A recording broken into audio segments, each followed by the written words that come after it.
day 0, day 1 complete. And all I have to say is, Tadaima! Well, no, actually. For those of you who don't know Japanese, that actually means I'm home, and, well, I'm not, because I'm British, and I'm actually over here in Japan. But I'm home spiritually in many ways, because it's been a long time since I've been back to Japan. I've long wanted to come back here. I was going to come in 2012, but then Kika-sama had to say she was going to America. Oh, it was a tough decision, but I was always going to follow my Oshi. Annoyingly, she's now just going to do the same thing this year, around the time of my birthday, but fortunately she's got a lot of things going on in Japan, so I've not missed out this time. Yeah, I've got lucky punk, I know it. But needless to say, it's a long journey, it's all completed.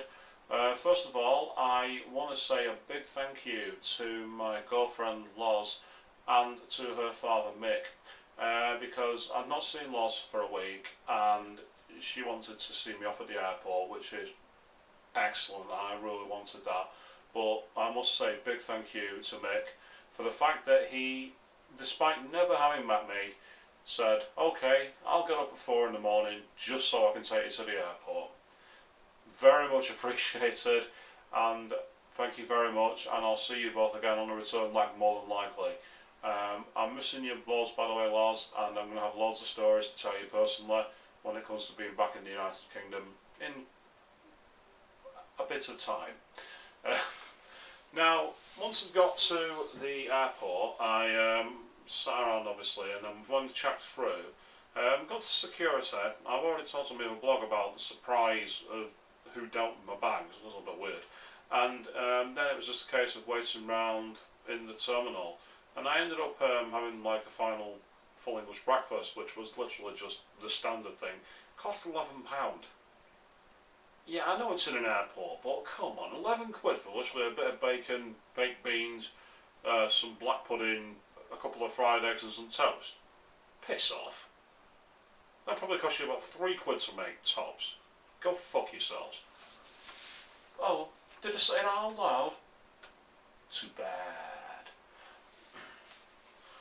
Anyway, we're probably ranting about that one. Let's move on quickly.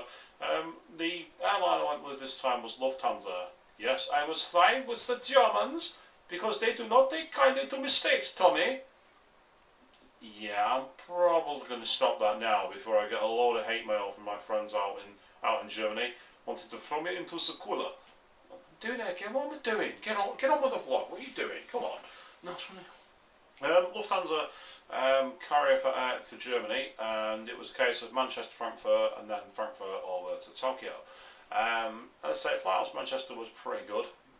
Not much really to report. Nothing new here, but check my other blog for one surprising fact about what happened. Can't say I saw that one coming, is all I'm going to say. But then once we reached Frankfurt, enjoyed a nice beer stein. Again, see the other videos to know the full story of that. And I then got on the plane itself. Now, with this being the national carrier for a foreign country, it's the first time I've actually done that. I've never actually flown with a non-British airline, or at least not mainly run by the Brits. Yeah, I started early. This was the first time. Normally it's like an association alliance, so you might have BA and American Airlines, and you may have, say, Finnair and Japan Airlines. But I never had one where it was mainly the foreign line first. So for once I was forced to wait while the attendants are there saying Nein and Achtung and all the usual important parts of the place. I said I don't know much German, so I'm not even going to try and say what they would have said. And then you'd get the English and then the Japanese. I know some people find it quite annoying when you get so many different languages reading out the instructions, but personally I think it's really, really cool.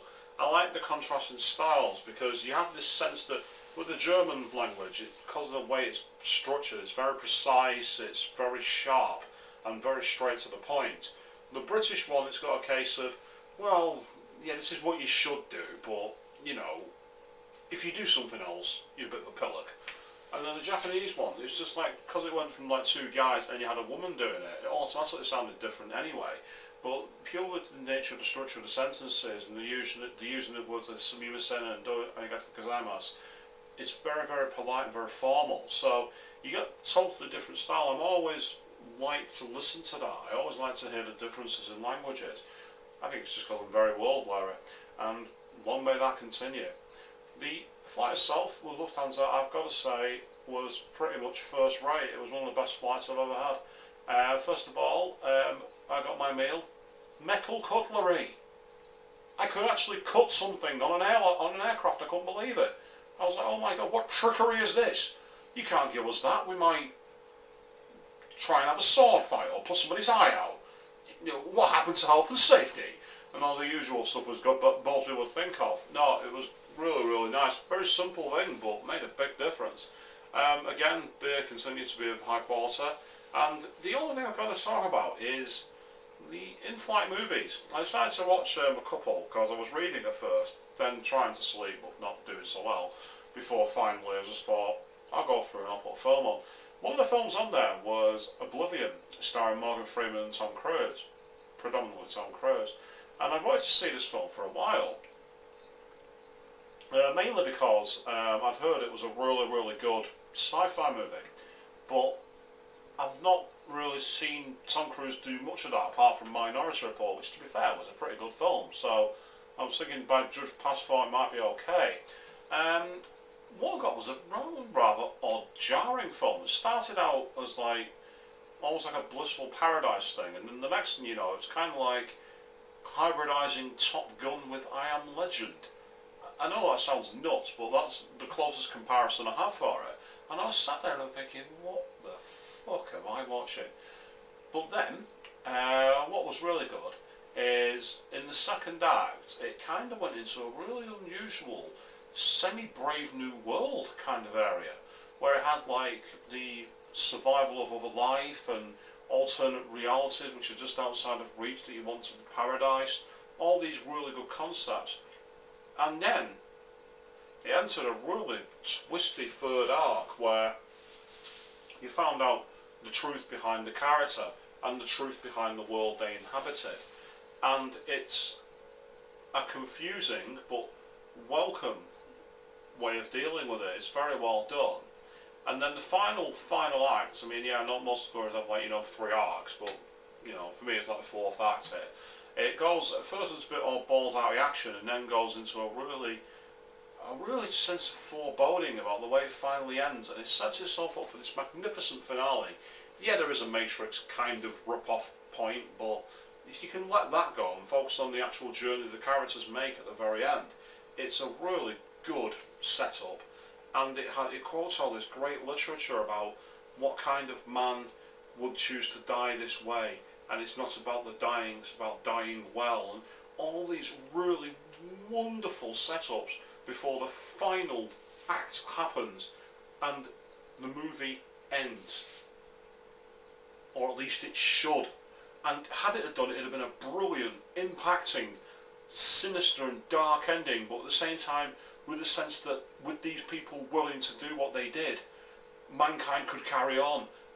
Instead, they went away from that with this horrible, shoehorned, needless, syrupy pile of shit that totally 180'd the whole thing. It was just crap.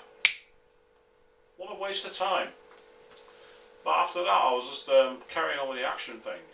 And there was a movie called Dead Man Down. Now, this was actually made by WWE Films. So yes, the bar's been set very, very high there, hasn't it? Can anyone tell me a good WWE made film? No, The Marine is not a good one. Think again. See No Evil? Yeah, you get my point. There hasn't been one. It's as simple as there hasn't been one. So I was immediately thinking, okay, well, it's 2 o'clock in the morning, I've got a bit of snacks, I've got a beer in my hand, fine. Give me your worst. And the film had Colin Farrell in it, and that made me sad, because he's an actor I like. He was great in the modern version of Total Recall. Despite how many people hate that film, I think it's fantastic. He was also very good in many other films, such as Seven Psychopaths, Ambrosias. He's a very, very versatile, very strong actor. And it was a travesty to see him in this jarring mess of a film. The only way I can truly describe this is if you took strangers on a train, crossed it with a gangster plot, and a romance. That sounds really exciting, doesn't it? No, I can't say that it does. It was jarring, it was weird, and I'm watching it, I'm thinking, am I supposed to be confused? Is that what this whole point of the movie is? It's like, I don't know what's going on. Oh, it makes sense now. But no, it's not. It's just a film that plods along. It also features Wade Barrett being a pillock. Yeah, less said about it, but that the better. But then, afterwards though, I was redeemed courtesy of a Jackie Chan movie I'd never seen called Chinese Zodiac, which was a brilliant film. It was like a classic Jackie Chan action movie with ridiculous, silly stunts. It featured great fight scenes, awesome parkour style chases, brilliant comedic delivery, so to say, and a kind of semi Ocean's 11 sort of plot line to it. I know that sounds probably a bit weird. You probably think, Jackie Chan and Ocean's 11? Well, yeah, this kind of was like that. It wasn't the same, but it was that kind of vein. It just shows that he is an actor who can fight, not a fighter who can act. I like that guy a lot. So getting back to the journey to Japan, when we touched down, I found myself going through immigration with a German guy, and he was talking to me about the trip he'd had and how he was excited to be in Japan because he'd never been out there before. And he was obviously the same situation I was in a few years back, just coming to terms with things like the customs, cards and all that kind of stuff. And what was great was we had walked down this half mile long corridor, pardon me, and we thought, okay, we're going to be near there now. Got to immigration. Oh my god, I don't know what the hell happened. It was battered.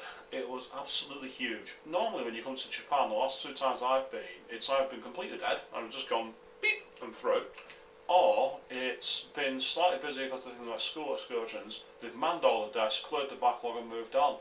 Here though, there was loads of us waiting. I waited about 45 minutes before finally going through. And it wasn't because we were taking the time, it was literally a case of go up, glasses off please, boom. Okay, enjoy Japan. Go through, get my bag, go to customs, passport please, that's fine, off you go. Literally like 5 minutes of checks maybe, compared to America last year where it was a case of, so how long have you been in the anime, son? When did you start collecting these goods? Where'd you buy them from? Did you share them with your little sister? Compared to that, it was a much more pleasant experience. And once through the border, I jumped on the brilliant Skyliner Express train that got me into the apartment place I'm staying, which is here in Nepare. There was a strange thing happened though, because like after getting in, I'd been going on about how the last month was perfect in the UK because it was about high 20s, maybe low 30s. So we had good weather, very good. And I was thinking, brilliant. Long may this continue. Long may the heat carry on, because I can acclimatise. Not even close. Not even remotely near it. It was unbearable. It was one of the hottest things I've ever had. I got through to the airport, got on the train, all was fine, got off at Nepare station, and literally it was like I walked into an oven. It was hot. Very, very, very hot. I actually took joy in a cold shower. That's something I don't normally do. I don't mind a cool shower, but a cold one I'm not really a fan of. But I took this one on, and boy did it feel good. It was that hot. The manager of the apartment area also surprised me a bit today, because I came in, she met me at the station, brought me back to the hotel. On the way she jumped on a scooter and I'm thinking, this laptop, this rucksack, you gotta be out of your fucking mind. Well, she wasn't. She just went, "Deja and then drove off. Parked up, I got near her, "Deja I was like, why did you turn up on your scooter? Why don't you just fucking walk? It was only like 5 minutes on foot anyway, it was bizarre. But anyway, got us to the hotel and then got my key. But the manager had to then dash off because of a dental appointment, so I hadn't actually officially checked in.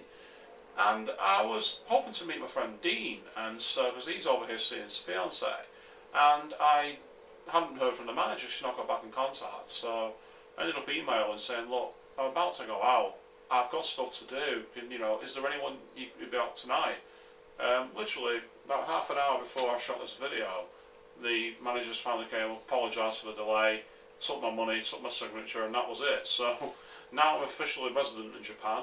All I've got to do is keep the noise down, which I'm doing so far, and enjoy the culture. So to help me get me started, here's a Sapporo Premium beer. Only costs like 195 yen, so that's about £1.50. Nice. As I said, what I'm planning to do now is just spend the evening relaxing, because I had such a long flight and I didn't get much sleep on it, so this is my warm-up day. But before I did that, I went with Dean. We went to a nice little restaurant, also explored Book Off, where I picked up this. You've probably seen it in the background of the video all along, but it's actually a photo book by a group I like called The Possible. I didn't even know this particular photo book existed, because it's from like 2009, 2008, when Kade was still in the group. It was apparently shot in Indonesia and features loads of really unusual shots, because most of them are landscape rather than portrait. There is the odd double page splash portrait, which is absolutely huge, and then there's a few that are scattered together, but most of them are actual landscape shots, so it's a really different style of PB. And I'm very happy to have got it, because I like The Possible. I think they're a fantastic group, and it was also 500 yen, far cheaper than anywhere else I've ever seen that, so I'm chuffed to bits with that. What I'm going to be doing now is going back to Dean. We're talking about possibly trying to go to the A Nation event, which is an idol event, and it's got my favourite singer Kikau Yu performing there, but also a few other members such as Up Up Girls, Morisaki. Yes, I like her too. And so there's going to be plenty of us going to be trying to do that if we can. And also I'm going to be going to Garakudo tomorrow to probably spend about 30 to 50,000 yen.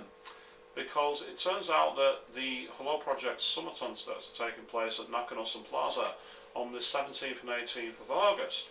And that'll be a chance to not only see Mona Mizume live, who I've not seen since 2010, but I'll get to see Beres Kobo, again 2010 was the last time I saw them. Cute, I've never seen them live at all, so even if it's only for 2 or 3 songs, I've never seen them perform live, because I wasn't in France for instance earlier on this year, so it's a chance to do that as well. I also get to see the new form of Smilage, because I'm one of the old school Smilage fans. I was there on their first ever tour, and Mark will tell you the attention me, him and Ole, Dean, David, all those of them, Phil as well, all those of us who went to that tour who were foreign, we got a lot of attention because people were surprised we knew who Smilage were. And they've now completely changed, because 2 of the core members are gone, 4 new members are in who are all very different, very stylish, very different approaches.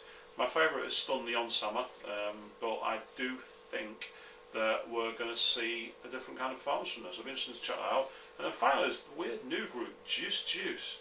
Run that name by yourself again, Juice Juice.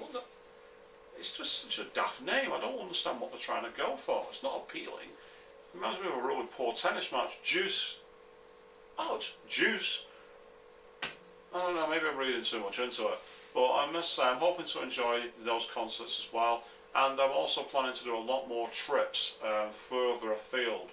I won't talk about them now because I've not planned them out yet. But once I've planned them, I'll be reporting back fully. But for now, I'm going to take this beer and I'm going to put it down my throat into here. And I'm going to enjoy myself for the rest of the evening. And if you want to get in contact with me, you can leave comments under this video here on YouTube. And you can also follow me on Twitter as well, @Swishbone, and you'll leave me comments there. Flames, heat, hate mail, all positive remarks if you think that I may have done something good for once. I'm going to enjoy the rest of my evening now. Thank you all very much for watching, and good night.